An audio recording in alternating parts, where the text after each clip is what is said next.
দেখো বন্ধুরা কত বড় একটা চাঁদ সাপ মারলো। সাপটা আমাদের রাস্তার ওপাশ থেকে এই পাশেই আসছিল আমাদের বাড়ির দিকেই। একজন দেখলো রাস্তা যেতে হয়, সাপটা মারলো। দেখো কত বড় চাঁদ সাপটা। ফোনাটা দেখো একটু, দেখেই তো ভয়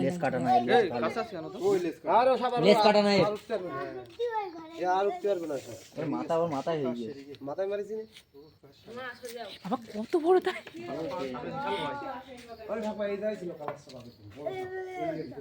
বাগান পোষা করার দরকার। ঠান্ডার মধ্যে তো জার সাপ বেরোয় না, কি আগের দিন বেরোলে আমি কোন জায়গায় বেরোই না। দেখিস যারা সাথে জিজ্ঞেস করে, যারা সাথে বলছি তুই লাইভ করে দেখিস না? ওই জল আন দিলাম 2 বোতল, ওদের ওই বেড়াই দেখি তার মনে হলো ইয়ে সাপ, ঘোড়া সাপ মনে হলো এরকমই লেজ না, কত বড় হয় না। তো আগের দিন বললাম ঘোড়া সাপ কি সাদা হয়, ঘোড়া সাপ হলুদ হয় না, লেজ এরকম যা দেখতে এলাম না তো। অন্ধকারে দেখাচ্ছে তো আমার মনে মাথায় ফোনা রয়েছে বাবা। তো কাছে যায় না, এটা ইউ মতন বুঝলি? জাত সাপ যখন সামরা দিয়ে করে তখন না ফোনাটা উঁচু করে দেয়। আমার তো জেগেই এলাম। আরে মরি গেছে হাট এই মাথায় দেখে নিয়ে আসো।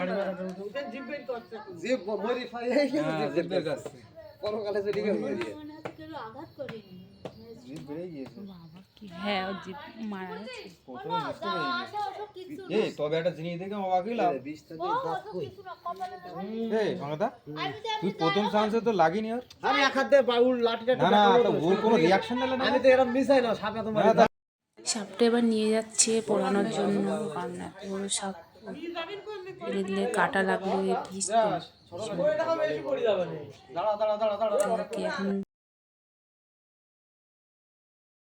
দেখো সাপটা উঁচু করছে, তা রক্ত পড়ছে কেমন টকটক করে, কেমন লাগছে দেখে। আরে বাবা বিচুলি